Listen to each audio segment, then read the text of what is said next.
Ci si prepara al peggio, sperando che non accada, ma almeno si è pronti. Anche in Veneto i contagi subiscono un timido incremento accompagnato da un aumento di ricoveri in area non critica e in terapia intensiva.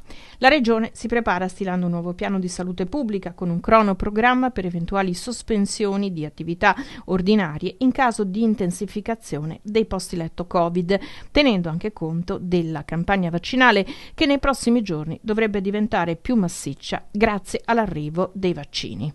Prevede un cronoprogramma che viaggerà, parallelamente all'andamento del contagio.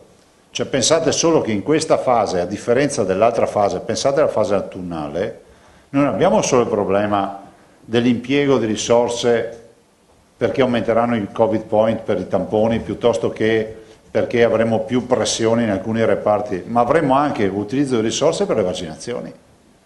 Quindi è un piano che viene reiterato, che stabilirà degli standard, no? Dirà bene ragazzi, quando si arriverà qui cominciamo a chiudere. Vi ricordo che noi la fase autunnale e invernale siamo riusciti a gestirla chiudendo il meno possibile e questo ci è stato riconosciuto, a differenza di marzo dove abbiamo chiuso tutto. Bisogna chiedere a tutti un po' di pazienza e comprensione perché noi non possiamo far magie. Quanto al protocollo delle cure a domicilio, il Veneto in qualche modo è sempre stato in linea con la sentenza del TAR del Lazio che ha sospeso quello del Ministero della Salute che prevede la vigile attesa. Prima roba, il protocollo regionale della Regione Veneto non prevede la vigile attesa, che sia chiaro.